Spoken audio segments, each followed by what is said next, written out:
Welcome to God's Favourite Shepherds, a collection of 39 short stories rounding out the lives of mainly lesser-known Bible characters, with many of the stories ending with a short quiz. Listen now to the author of God's Favourite Shepherds, Bill Ackland. Today's story is Days of Purim. Beauty and courage saved a nation. This story is based on the book of Esther. I lived during a broken period in my nation's history. Most of the tribes of Israel had been dispersed among other nations many years ago. Judah, Benjamin and half the tribe of Manasseh had remained intact, but with a very checkered history. Under one king we worshipped the God of heaven. When an evil king came to the throne, most of the people worshipped idols of one kind or another. After hundreds of years of disobedience and rebellion by his chosen people, God's patience had reached its limit, allowing the mighty kingdom of Babylon, with Nebuchadnezzar as its powerful monarch, to overcome us. They destroyed our beloved city of Jerusalem and the beautiful temple Solomon had built hundreds of years before. Most of the people of Judah and virtually all the inhabitants of Jerusalem were marched off in chains to Babylon. We were destined to be a nation of slaves. Kings came and went there over the years, and in my lifetime Persia ruled the former Babylonian territory. Things were better for us as a people under the Persians, but we were still second-class citizens, and there were strict boundaries on the limited freedoms we were given. Then something happened at the palace of King Ahasuerus, also known as Xerxes I, which altered my life and that of my much older cousin Mordecai. When my parents died, Mordecai looked after me as his own daughter. My father's name was Abihail. At a gathering decreed by the king and attended by all the important officials from the 127 provinces of his empire, plans were laid for the invasion of Greece, which had proved very difficult to conquer. At this convention, which lasted for 6 months, much feasting and drinking occurred, and at one time the king ordered his beautiful Queen Vashti to come before the assembly to display herself, wearing only her crown. Of course, she would not do such an embarrassing and demeaning thing. She refused the king's order. This made Ahasuerus furious. He felt that his royal authority had been challenged. He would not let this incident pass without taking action to uphold his royal dignity. So he called his wise men before him to ask them what they suggest should be done to Queen Vashti, who had treated the king in such a disrespectful way. Menucan, one of the 7 royal princes of Persia and Media, approached the king suggesting that he banish Queen Vashti, that she be no longer regarded as his queen, and that he should look for another to take her place.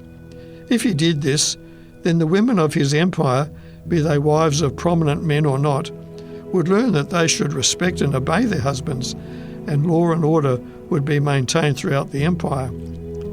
This suggestion pleased the king. A search was made throughout this empire for the most beautiful young women to be brought to Shushan, also known as Susa. From these young women, another queen could be chosen by the king. Somehow I was caught up in the search for a replacement for the queen.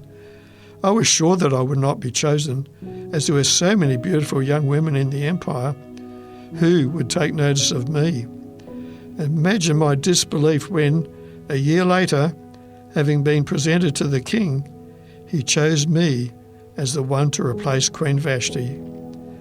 King Ahasuerus even declared a holiday to celebrate his new queen with a grand feast to match, calling it the Feast of Esther. Esther was my Persian name, meaning star. Gifts were given to many of his people to show his joy in having a new queen. I don't know if the outcome would have been the same if he knew that I was a Jew, as Mordecai had told me not to reveal anything about my background. As happened in the courts of most kings, There are always some who are not pleased with the monarch for one reason or another. In Ahasuerus' case, two of his servants, Bigthan and Teresh, doorkeepers in the palace, had plotted to kill the king. Mordecai heard of the plot, told me, and I informed the king, advising him that I had received this information from Mordecai. These men were dealt with and hanged on gallows, which put an end to their plans. A record was made of this matter in the Chronicles of the Kingdom of Persia, written out in the presence of the king. I had become aware of a man who had great power in the kingdom. He was by no means my favourite person. The king had given him authority over all the princes of the empire, and everyone was ordered by the king to bow to him when he passed by. But Mordecai would not bow to him or give him the respect that Haman felt he was due. Haman determined to have his revenge, so he planned to not only do away with Mordecai, but all the Jewish people as well. Of course, he did not realise that the new queen was also a Jew. Mordecai told me what was planned. He had heard of it before I did. The king had gone along with Haman's plan to kill all the Jews, quite oblivious that this would also include his beautiful new queen. My dear cousin was not afraid to be identified as a Jew, for he went through the city weeping and wailing, clothed with sackcloth, to show his great grief.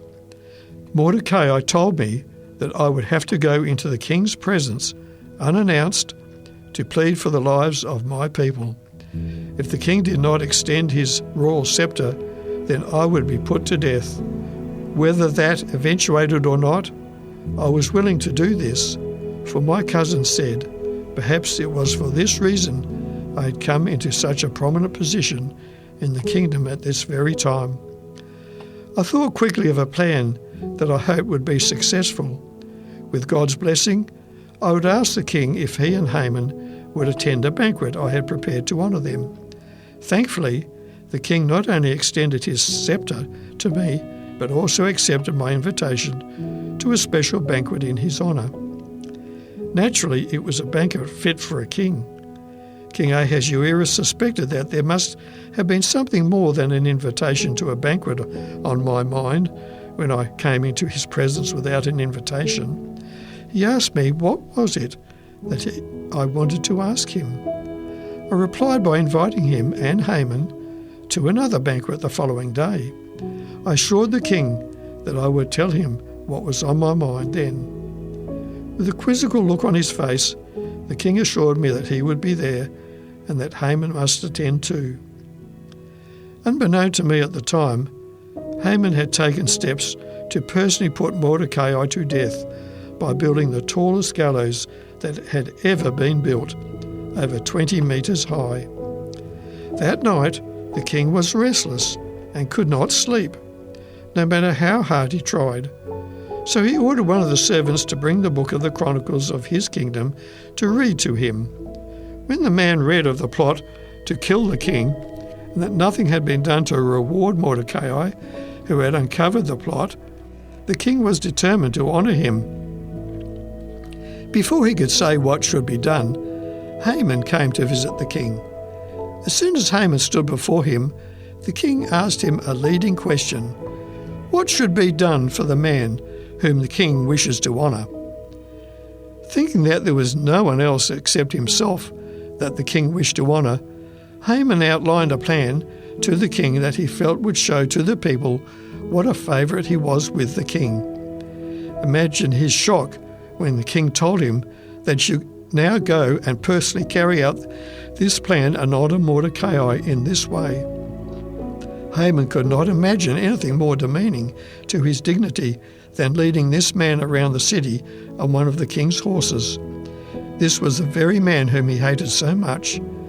He was the man he planned to hang on the tallest gallows in the land. However, there was no time to do anything about that just then, for the king's officials went to Haman's residence to escort him to the banquet with the king and queen. This made him feel a little better. He would deal with Mordecai at an appropriate time, soon after the banquet was over.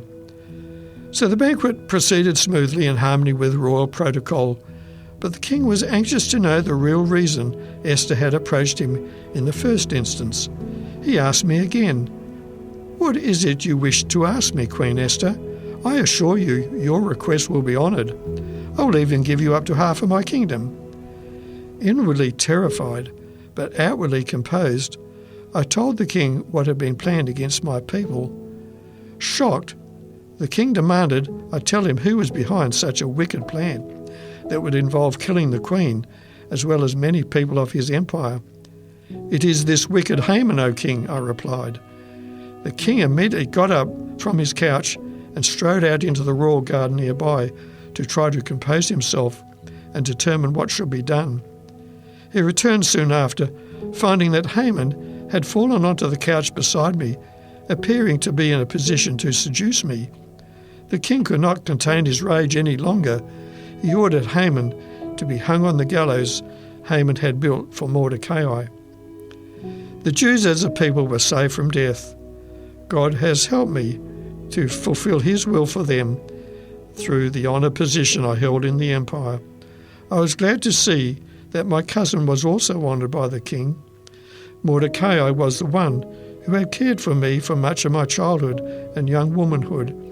He was appointed next in power in the empire to King Ahasuerus. To celebrate this great deliverance, the Jewish people have kept these days of deliverance, called Purim, in gratitude to God for saving his people. And then we have a quiz for you. What was the name of the king of Babylon who captured most of the people of Judah and Jerusalem? Later, after Persia had conquered Babylon, what was their king's name? What was the name of the queen who refused to obey the king's order? Was Esther's cousin younger or older than she? How high was the gallows Haman had made for Mordecai? You've been listening to God's Favoured Shepherds, a book with 39 short stories rounding out the lives of mainly lesser-known Bible characters.